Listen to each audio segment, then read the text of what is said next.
Salut à tous, nous sommes partis aujourd'hui à la rencontre de Kamel Hamza, le président fondateur de l'ANEL, l'association qui a réussi à avoir 50 millions d'euros de la part des Qataris. Voilà, suivez-moi.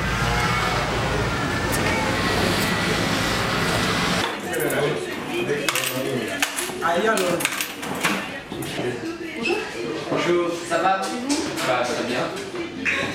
Alors Kamel Hamza, j'ai 42 ans, je suis conseiller municipal UMP ici à La Courneuve, donc je suis dans l'opposition et en même temps je suis président de l'ANEL, qui est l'Association nationale des élus locaux pour la diversité. C'est une association qui regroupe à peu près 300 élus locaux de la diversité dans toute la France. Et c'est une association qui regroupe des élus de toute sensibilité politique. Et comment avez-vous rencontré le Qatari? Comment se passaient les négociations? En fait, on est des élus de quartier, de banlieue, donc en fait on est déjà parti d'un constat. On s'est rendu compte que de plus en plus de porteurs de projets qui allaient voir les banques pour trouver des crédits, voyaient souvent la porte se refermer derrière eux. Donc on s'est dit, soit on était des élus qui ne servaient à rien en leur disant bon bah attendez, soit on s'est dit on peut trouver une solution. On est parti en novembre 2011 au Qatar, on a rencontré l'émir, le Premier ministre, toutes les autorités du Qatar. Et un mois après, l'ambassadeur du Qatar nous annonce que l'émir a accepté notre demande en investissant 50 millions d'euros. Arnaud Montebourg nous a assuré qu'on serait dans le conseil d'administration dans le pilotage des projets, parce que d'une certaine manière, l'ANEL savait très bien que les 100 millions n'allaient pas venir dans notre poche. Il fallait que ce soit une banque, il fallait que ce soit quelque chose où il y a de la transparence, où on puisse contrôler. Mais nous, l'ANEL, en tant qu'association d'élus de quartier face aux problématiques dans nos quartiers, on avait cette capacité de pouvoir aller chercher des projets, découvrir ses talents, ses compétences et pouvoir leur dire bon, ben, si vous n'avez pas vos parents qui permettent de garantir votre caution ou d'avoir un réseau, parce qu'on sait très bien que dans nos banlieues on n'a pas forcément les réseaux pour trouver de l'argent, ben vous avez l'ANEL avec ce fonds d'investissement qui vous permettra déjà d'être entendu par ce fonds et de pouvoir déposer aussi un projet. Ce qu'on recherche, c'est d'abord de l'innovation, des projets qui puissent apporter de l'emploi dans nos quartiers, donc ça va être de la création avec possibilité de créer d'emploi. Et ça va être de la prise de participation. Donc il y aura quand même de l'argent à rembourser parce que ce fonds va s'auto-alimenter par le gain et les profits que vont faire ces porteurs de projets. D'accord, et donc là c'est pas trop tard pour des jeunes qui voudraient bénéficier de ce fonds? Pour l'instant le fonds a été annoncé mais il n'est pas encore créé.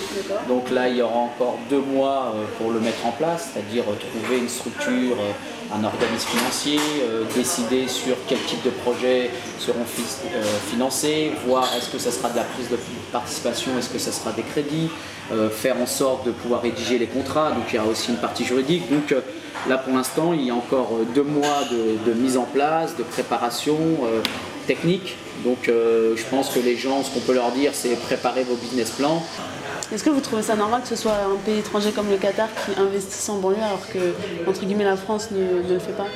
Je considère que ça fait des années que les pays étrangers investissent en France. Il y a eu les États-Unis, il y a la Suède, il y a la Chine.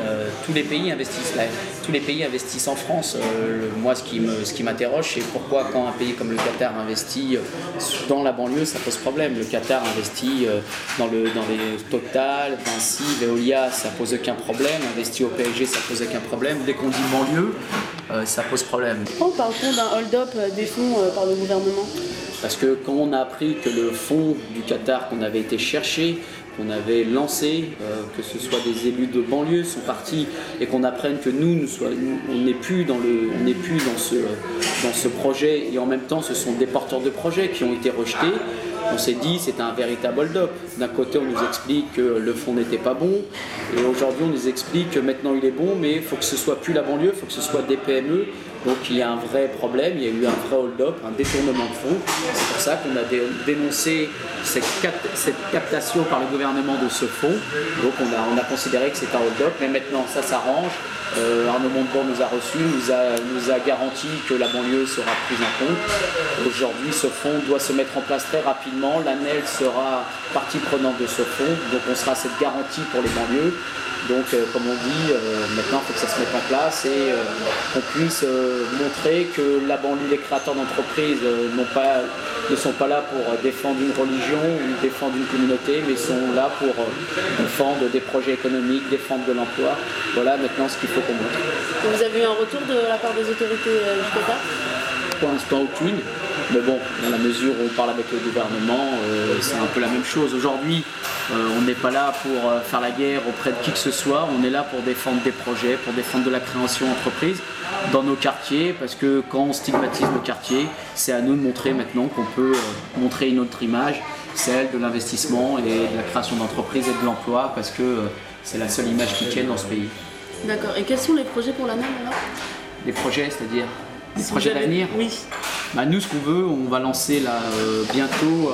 On le voit bien aujourd'hui, le gouvernement veut changer les critères de naturalisation. On est allé au Canada et on a pu remarquer que les nouveaux naturalisés canadiens avaient un laissez-passer culturel d'1 an gratuit pour leur permettre de mieux découvrir le pays. Donc on va proposer ce projet à Manuel Valls en lui disant qu'un laissez-passer culturel d'1 an gratuit permettra à tous ces nouveaux Français de découvrir la France. Pas forcément que cette naturalisation soit qu'un acte administratif, parfois contraignant, mais leur montrer que en France, c'est pas fait du jour au lendemain. S'ils sont ici, c'est pas par hasard. Il y a une culture commune, il y a une histoire commune avec ces pays du Maghreb ou ces pays d'Inde ou d'ailleurs. Et voilà, donc aujourd'hui on va lancer ce projet parce que c'est quelque chose qui nous tient à cœur. D'accord, merci beaucoup en tout cas. C'est moi.